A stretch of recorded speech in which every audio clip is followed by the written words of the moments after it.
भाई ये है इपोमेकर का क्लिक माउस मेरे दोस्तों। सबसे पहला माउस है इपोमेकर का जो कि उन्होंने बनाया है। कुछ टाइम पहले इसको लॉन्च किया गया है, आपके भाई के पास आ चुका है, तुरंत खरीद लिया था रिव्यू करने के लिए। बता दूं 5000 बजट का ये माउस है, वायरलेस गेमिंग माउस है, पिक्सार्ट के फ्लैगशिप ऑप्टिकल सेंसर के साथ में आता है PAW3950 और 42000 का भाई मैक्सिमम DPI सपोर्ट करता है। 8000 हर्ट्ज का पोलिंग रेट दिया गया है। ट्रायो कनेक्टिविटी मोड इसमें दिए गए हैं just like Acer AJ159 Apex 139 Max। बता दूं यार, जब बात चली है Acer AJ159 Apex की, गलती से भी भाई Asus के इस माउस को मत न खरीदना, पैसों में आग लग जाएगी। मगर क्यों? इसका जो USB रिसीवर वाला मोड है भाई, उसमें कुछ गड़बड़ है जिसकी वजह से बार बार डिस्कनेक्ट हो जाता है USB रिसीवर वाले मोड में। अच्छे से मैंने टेस्ट कर लिया पिछले 3 महीनों से, है ना, मैं इसी को as a primary mouse use कर रहा था। और जब हम इसी कस्टमर केयर को मतलब ईमेल के थ्रू कांटेक्ट करते हैं तो भाई कोई रिस्पॉन्स नहीं आता, एकदम रद्दी कस्टमर केयर है। तो गलती से भी Asus का AJ159 Apex मत ना खरीदना। और आई थिंक मैंने इसकी रिव्यू वीडियो में भी है ना कमेंट पिन कर दिया है। हाँ, 139 मैक्स इनका अच्छा है, ले सकते हो, लेकिन क्या इपोमेकर क्लिक माउस से अच्छा है वो आपको इस वीडियो में पता लग जाएगा। सारी कहानी शायद चेंज हो जाएगी यहाँ पर। चैनल पहली बार आया हो भाई, चैनल को सब्सक्राइब करो, नोटिफिकेशन बेल को जोर से ऑल पर सेट करो, एकदम फ्री है भाई, सो डैट आपको इसी तरीके की इंटरेस्टिंग वीडियो की नोटिफिकेशन टाइम टू टाइम मिल सके। Welcome guys, this is Rishabh, let's start.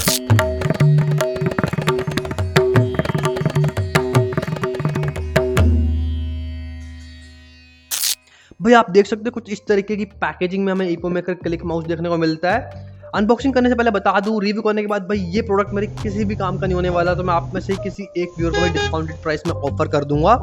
जो पहले आएगा भाई उसको मिल जाएगा, इंस्टाग्राम में DM कर देना, और जो पैसे आएंगे भाई इसको सेल करके आप लोगों से उसको मैं लगा दूंगा इसी तरीके से और प्रोडक्ट्स को खरीद करके रिव्यू करने के लिए, सो दैट मैं इसी तरीके से बिना किसी ब्रांड के प्रेशर में जेन्युइन रिव्यू करता रहूं और आप लोगों की भाई मॉनेटरी तरीके से कुछ ना कुछ हेल्प होती रहे।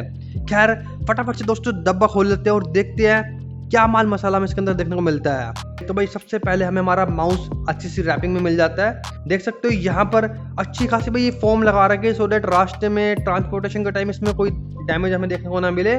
नीचे हमें यहाँ पर एक कंपार्टमेंट देखने को मिलता है एसेसरीज वाला, जहाँ पर ये बॉक्स दिया गया है और इसके अंदर ये ढेर सारी सामग्री हमें देखने को मिल जाती है। जहाँ पर एक ये पुस्तक दी गई है काफ़ी मोटी सारी, जो कि आपकी किसी काम की नहीं होने वाली, आपका भाई सब कुछ बताएगा आपको इस वीडियो के अंदर। और भाई यहाँ पर एक ये आम पापड़ वाला पैकेट देखने को मिल जाता है बड़े वाला, जहाँ पर हमें कुछ एक्स्ट्रा ग्रिप टेप देखने को मिल जाती है इसी माउस की। तो ये बात मुझे काफ़ी अच्छी लगती है। होता क्या है ना, जब हम माउस को यूज़ करते हैं तो 1 साल बाद 2 साल बाद उसकी जो ऊपर वाली पॉलिश रहती है, फिनिश रहती है, वो थोड़ी बहुत भी घिस जाती है, जिसकी वजह से वो नए वाला फील नहीं रहता। तो उस टाइम पे आप इन ग्रिप टेप्स की हेल्प से ना अपने माउस को एकदम नया चमका सकते हैं, एकदम रिफ्रेश कर सकते हैं पूरे के पूरे एक्सपीरियंस को। हालांकि इसमें मुझे ग्रिप है ना यार, टू बी ऑनेस्ट इतनी ज़्यादा अच्छी नहीं लग रही है, लेकिन ठीक है यार, कंपनी ने एटलीस्ट दे दी है। अदरवाइज 5000 के बजट में ना काफ़ी सारी ब्रांड्स इन चीज़ों को स्किप कर देती है और हम लोग नज़रअंदाज कर देते हैं। इसके अलावा भाई यहाँ पर हमें कि type A to type C cable देखने को मिल जाती है इसी USB रिसीवर के साथ में। Type A to type C cable की जो क्वालिटी है भाई काफ़ी तगड़ी लग रही है, ब्रेडेड वायर है और यहाँ पर अच्छा खासा ये स्ट्रैप दिया गया है जो कि काफ़ी प्रीमियम क्वालिटी वाली फील दे रहा है। केबल की जो लेंथ है भाई वो वही स्टैंडर्ड 6 फीट के आसपास है। यहाँ पर खैर एक इपोमेकर का ये जो USB रिसीवर दिया गया है इस पर थोड़ी चर्चा कर लेते हैं। यहाँ पर आप देख सकते हो कि सामने की तरफ इपोमेकर की ब्रांडिंग दी गई है। ठीक इसी के साइड में हमें ग्रीन कलर का एक LED इंडिकेटर मिल जाता है दोस्तों, जो कि इंडिकेट कर देगा कब माउस कनेक्ट है, फ्लैश कर रहा है तो इट मीन्स डिसकनेक्ट है। और यहाँ पर नीचे की तरफ हमें ग्रिप के लिए यहाँ पर इन्होंने स्केट्स दे रखे हैं। इसके यहाँ पर हमें टाइप C पोर्ट देखने को मिल जाता है। खैर फाइनली देख सकते हो दोस्तों, ये है इपोमेकर का क्लिक माउस।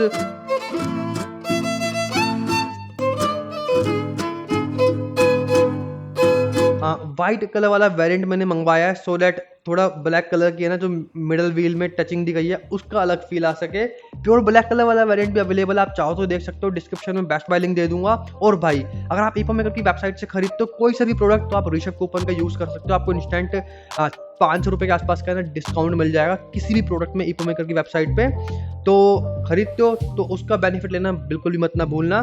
डिस्क्रिप्शन में आपको बेस्ट बाय लिंक मिल जाएगा, जाकर चेक कर लेना इस वीडियो को पूरा देखने के बाद में। जो शेप है वो मुझे एकदम ठीक लगी, वेट डिस्ट्रीब्यूशन भी बैलेंस लग रहा है। बाकी भाई माउस की बिल्ड क्वालिटी ज़बरदस्त लग रही है भाई, होनी भी चाहिए। 5000 की रेंज वाला माउस है यार, यहाँ पर मुझे कोई किसी प्रकार की गड़बड़ी नहीं लग रही। अगर मैं इस तरीके से चेक वेक करा, लगभग 58 ग्राम 60 ग्राम के आसपास का इसका वेट मुझे देखने को मिला, तो एकदम ठीक वेट है। जितना कि ई स्पोर्ट्स प्लेयर भाई डिमांड करते हैं। और अगर मैं बात करूँ उसकी वेट डिस्ट्रीब्यूशन की, तो भाई वेट डिस्ट्रीब्यूशन मुझे इसका जबरदस्त लगा, एकदम बैलेंस्ड वेट डिस्ट्रीब्यूशन है। ऐसा नहीं है कि इसकी जो बैक साइड है वो हैवी है या फ्रंट साइड है वो हैवी है, नहीं भाई, वेट डिस्ट्रीब्यूशन से मैं बिल्कुल सेटिस्फाइड हूँ। और यहाँ पर हमें left button, right button, middle wheel, middle button, DPI के लिए हमें अप बटन और डाउन बटन दिया गया है, जिसको हम कस्टमाइज नहीं कर सकते दोस्तों। ठीक है। DPI वाले बटन को हम कस्टमाइज नहीं कर सकते। इसके अलावा यहाँ पर जो साइड बटन दिए गए हैं, जो मैंने बटन इससे पहले बताया, उन सभी को हम कस्टमाइज कर सकते हैं सॉफ्टवेयर के थ्रू। यहाँ पर 2 साइड बटन दिए गए हैं, फॉरवर्ड और बैकवर्ड बाय डिफॉल्ट इसमें हमें देखने को मिलता है, आप इसको स्विच कर सकते हो सॉफ्टवेयर के अंदर। यहाँ पर हमें एक LED इंडिकेटर भी दिया गया है और नीचे की तरफ हमें एक स्विच दिया गया है, जिसके थ्रू हम टॉगल कर सकते हैं वायर्ड मोड में, 2.4 गीगाहर्ट्ज USB रिसीवर वाले मोड में, ब्लूटूथ वाले मोड में। और भाई ब्लूटूथ वाले मोड में भी है ना, यहाँ पर 2 चैनल्स दिए गए हैं, ब्लूटूथ 1, ब्लूटूथ 2। तो हम अलग अलग डिवाइसेस के साथ इसको है ना कनेक्ट एंड पे करके रख सकते हैं, और हम इस वाले बटन से इंस्टेंटली है ना स्विच कर सकते हैं अलग अलग डिवाइस में। और यहाँ पर ठीक इसी बटन के ऊपर भाई यहाँ पर LED इंडिकेशन भी मिल जाता है हमें कि ये कौन से कनेक्टिविटी मोड में है ना कनेक्ट है, रेड कलर की लाइट के थ्रू। और इसी के ठीक नीचे पोलिंग रेट का बटन दिया गया है, जिसके थ्रू आप है ना पोलिंग रेट में स्विच कर सकते हो, वायर्ड मोड में और USB रिसीवर वाले मोड में। यहाँ पर अच्छे खासे दोस्तों स्केट्स दिए गए हैं, फिट्स दिए गए हैं। जब हम अग्रेसिव गेमिंग करते हैं, हम तेज फ्लिक करते हैं, स्लाइड करते हैं, तो भाई एकदम स्मूथ हमें ग्लाइडिंग एक्सपीरियंस देखने को मिलता है माउस के अंदर, किसी प्रकार की भाई कोई दिक्कत नहीं आती। और सेंसर के बारे में दोस्तों मैं आपको बता ही चुका हूँ, पिक्सआर्ट का PAW3950 सेंसर यहाँ पर दिया गया है, ऑप्टिकल सेंसर है। और ट्रैकिंग स्पीड यहाँ पर हमें 750 IPS की देखने को मिल जाती है, यानी कि भाई 1 सेकंड में 750 इंच का है ना ये डिस्टेंस एक्यूरेटली कवर कर सकता है माउस। इसके अलावा 50G का एक्सीलरेशन हमें देखने को मिल जाता है, 0.7 mm, 1 mm और 2 mm की। इसमें जो लिफ्ट ऑफ डिस्टेंस है ना भाई वो हमें देखने को मिल जाता है। इन तीनों में से हम कोई सा भी लिफ्ट ऑफ डिस्टेंस है ना सॉफ्टवेयर के अंदर सिलेक्ट करके यूज कर सकते हैं। इसके अलावा दोस्तों जो स्क्रॉल व्हील है ये मुझे काफ़ी अच्छा लगा, बिल्कुल भी टाइट नहीं है, एकदम ठीक है जितना कि होना चाहिए। एक एक स्टेप हमें फील होते हैं हम इस तरीके से इसको स्क्रॉल करते हैं ऊपर नीचे। और यहाँ पर अच्छा खासा इन्होंने भाई ब्लैक कलर का कि ग्रिप के लिए ना मेटेरियल लगा रखा है, जिसकी वजह से काफ़ी अच्छी शानदार ग्रिप बन जाती है। बेशक से आपके हैंड जो है, फिंगर जो है थोड़ा सा स्वेटी है आपको, लेकिन बिल्कुल भी है ना इरिटेशन नहीं होगी, अच्छी खासी ग्रिप आपको मिल जाएगी। और यहाँ पर जो बटन्स है, यहाँ पर ओमरोन के स्विचेस का भाई यूज़ किया गया है, काफ़ी अच्छे स्विचेस लगे, एकदम क्लिक की टैक्टाइल वाली फील आती है। ये रही इसकी साउंड।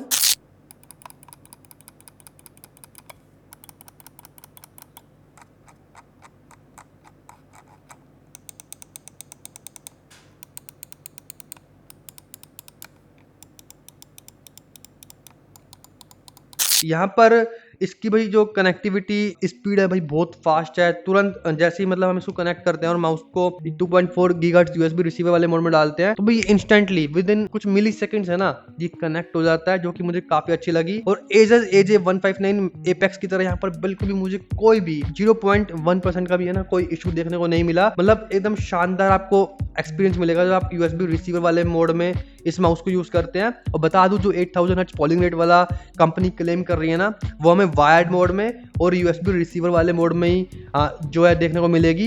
ब्लूटूथ वाले मोड में हमें 125 हर्ट्ज का ना पोलिंग रेट देखने को मिलेगा। और ये जो पोलिंग रेट है दोस्तों वायर्ड मोड में और 2.4G वाले मोड में हम इसको स्विच कर सकते हैं। 125 हर्ट्ज, 250, 500, 1000, 2000, 4000, 8000, मतलब 7 स्टेज यहाँ पर दी गई है। हम माउस के नीचे एक डेडिकेटेड पोलिंग रेट का बटन दिया गया है, वहां से इसको स्विच कर सकते हैं या फिर सॉफ्टवेयर में भी स्विच कर सकते हैं। और भाई 8000 हर्ट्ज की पोलिंग रेट यहाँ पर दी गई है, तो नो डाउट यहाँ पर लेटेंसी बिल्कुल ना के बराबर देखने को मिले। लेकिन भाई यहाँ पर आपके पीसी में, आपके सिस्टम में इतना दम होना चाहिए कि वो 8000 हर्ट्ज के पोलिंग रेट का ना बेनिफिट ले सके।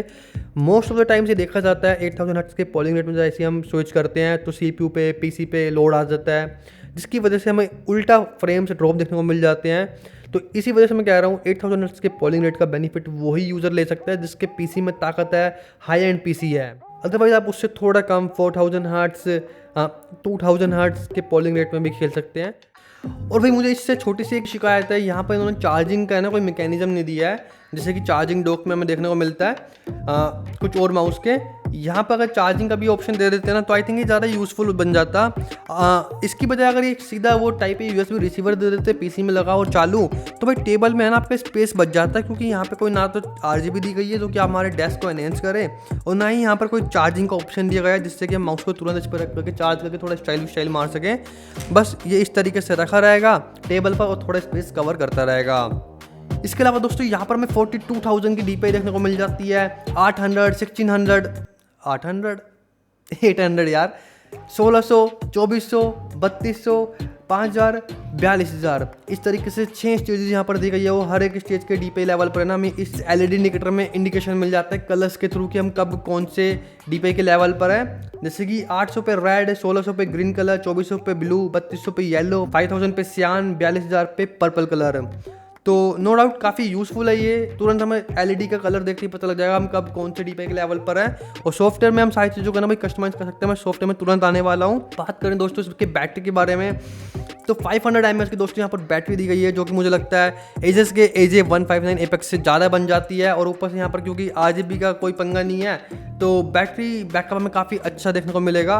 क्योंकि मैंने इसको ज़्यादा यूज़ नहीं करा है, तो मैं इसकी बैटरी बैकअप के बारे में अभी कुछ कमिटमेंट नहीं कर सकता। लेकिन जो भी हमारा भाई हमसे खरीदेगा इस माउस को, उससे मैं 15-20 दिन बाद, 1 महीने बाद डेफिनेटली फीडबैक लूँगा कि भाई कितना बैटरी बैकअप उसको किस मोड में, किस पोलिंग रेट में देखने को मिल रहा है। और आप लोगों को बता दूँ, अगर आप पूछोगे नीचे कॉमेंट पर, यहाँ पर जो बैटरी का इंडिकेशन है दोस्तों, ये बता दूँ मैं आपको, इसी DPI इंडिकेटर में हमें मिल जाता है देखने को। जब ये माउस फुल्ली चार्ज हो जाएगा तो ग्रीन कलर की LED यहाँ पर देखने को मिल जाएगी।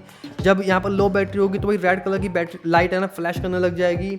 और जब चार्ज हो रहा होगा तो पिंक कलर की लाइट है ना भाई वो यहाँ पर फ्लैश करती है। तो हर एक तरीके के इंडिकेशन का भाई यहाँ पर ध्यान रखा गया है। नो डाउट कंपनी का ये पहला माउस है स्टिल, लेकिन यहाँ पर कोई मेजर इशू देखने को नहीं मिला जिसकी वजह से मैं आपको रिकमेंड ना करूँ। हालांकि इसकी ग्रिप के बारे में बात करूँ तो यहाँ पर हमें अगर आपके हाथ का साइज बड़ा है काफ़ी, तो आपको क्लो ग्रिप भी मिल जाएगी, पाम ग्रिप भी मिल जाएगी। लेकिन आपके हाथ का साइज नॉर्मल है तो यहाँ पर आपको डेफिनेटली पाम ग्रिप अच्छी मिलेगी, क्लो ग्रिप शायद से इतनी अच्छी नहीं मिल पाएगी।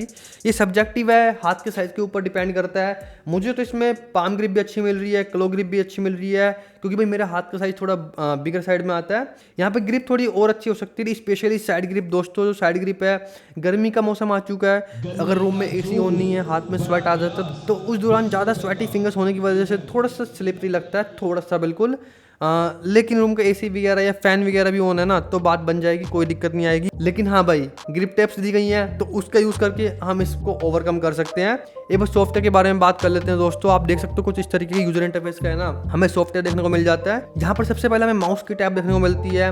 देख सकते हो आप, यहाँ पर हम 7 बटन है ना कस्टमाइज कर सकते हैं, और सातों के सातों बटन जो कस्टमाइजेबल हैं वो यहाँ पर इन्होंने मार्क कर रखे हैं। मिडल व्हील को हम 3 तरीके से कस्टमाइज कर सकते हैं, तो मिडल बटन, और जब हम स्क्रॉल करते हैं ऊपर की तरफ और नीचे की तरफ।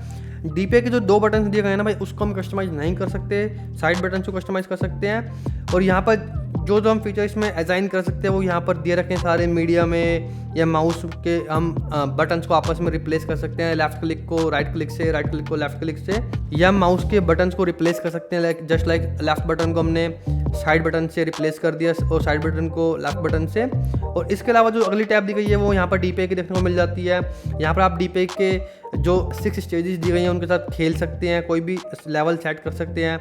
इसके अलावा दोस्तों पैरामीटर वाला जो टैब है, यहाँ पर हमें कुछ और ऑप्शन दिए गए हैं कस्टमाइज़ करने के, माउस की सेंसिटिविटी को छेड़ने के, स्क्रॉल व्हील की सेंसिटिविटी को छेड़ने के, और पोलिंग रेट को हम यहाँ पर सेट कर सकते हैं। और जो लिफ्ट ऑफ डिस्टेंस मैंने आपको बता रहा था भाई, वो ये रहा। यहाँ पर आप 0.7 mm, 1 mm, 2 mm आपको क्या चाहिए आप वो सिलेक्ट कर सकते हो। इसके अलावा अगर आपको यहाँ पर रिपल करेक्शन करनी है तो आप वो भी कर सकते हो। और बता दूं भाई, जो पोलिंग रेट वाली टैब है ना, मतलब ये जो फीचर है, अगर आप इसको वायर्ड मोड में या USB रिसीवर वाले मोड में सॉफ्टवेयर को चलाते हो तो ही आपको दिखाई देगा। अगर आप ब्लूटूथ मोड में कनेक्ट करके इस सॉफ्टवेयर को ओपन करते हो तो आपको पैरामीटर में जो पोलिंग रेट वाली टैब है ना, ये नहीं दिखेगी, बाकी सारे फीचर देखने को मिल जाएंगे। पैरामीटर के ठीक साइड में हमें मैक्रो टैब देखने को मिल जाती है, तो आप मैक्रो मैनेजर में जाकर के मैक्रोस क्रिएट कर सकते हो। तो भाई ये थी कहानी इपोमेकर के दोस्तों इस क्लिक माउस की। अभी तक चैनल को सब्सक्राइब नहीं किया तो करो यार, नोटिफिकेशन बेल को जोर शोर पर सेट करो। मैं मिलता हूँ कमाल की नेक्स्ट वीडियो में, तब तक के लिए टाटा बाय बाय, जय हिंद।